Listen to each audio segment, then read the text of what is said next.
at Gleason's Gym in Brooklyn, New York. This is a public workout. This is for the NBC Premier Boxing Champions card. It'll take place Saturday, April 16th. It's at the Barclays Center. Now the main event is Algieri going up against Errol Spence Jr. We also have various athletes that'll be on the card. We're going to take a look now. Once again, it's a media public workout. We're going to take a look at the different styles. Chris, if I'm not mistaken, didn't you once come out of the MMA? Didn't you do some MMA, mixed martial arts? No, I've actually never competed or trained in MMA. I was a professional kickboxer. Okay, and what do you think about them legalizing MMA today?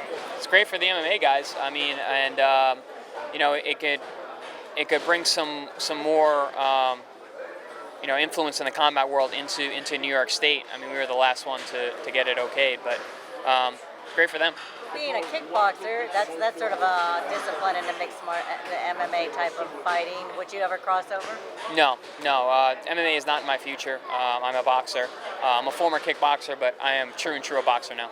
I expect him to come out strong. You know, he wants to make a statement.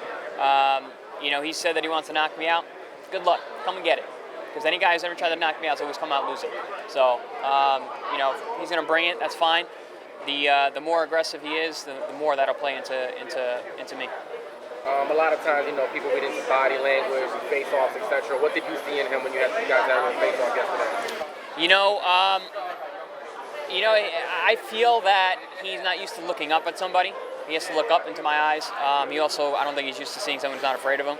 I'm afraid of no man. I'm going to go out there and do what I always do. So he's going to have a whole different animal in front of him than he's used to. And I'm pretty sure he's aware of that. So you feel your height and reach is going to play a big part in this fight? It always does. It always does. I mean, it's part of my game. It's part of you know, who I am. So you know, it can make a difference. Is that part of you being a smart fighter? Because last when you fought Eric, post-fight, you were like that. You know, you got into a little bit of the groove of just, you know, getting in there and banging it out. So. Yeah, and I had someone in front of me that I knew I could do that. You know, I was in total control of that entire fight. You know, that ring generalship is not just boxing. You know, you can be a ring general and still be fighting on the inside. So I think I got to show some different aspects of ring generalship, which is kind of a lost art these days. How do you think your experience against elite fighters sort of like plays into this matchup? It plays into, I mean, everything leading up to this fight. You know, it plays into preparing for a training camp at this high level, to dealing with the fight week promotions at this level, to preparing immediately before fight night and getting into the ring and executing during the fight. You know, experience plays a huge role, and when you've been in with the guys that I've been with, your learning curve is that much faster.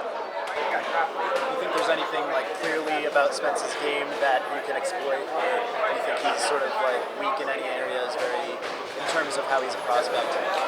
In terms of a high-level prospect who's being touted the way that he's touted, he gets hit more than you would think. He gets hit by you know, by limited opposition.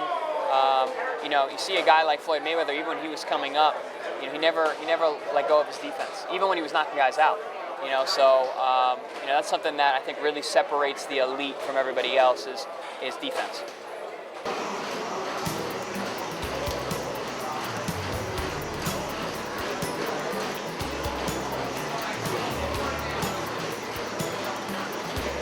I'm Kristal Hart reporting from Gleason's Gym here in Brooklyn, New York. This is Premier Boxing Champions. It's the NBC card, once again, April 16th at the Barclays Center. Hope you've enjoyed the show, and we'll see you at the fights.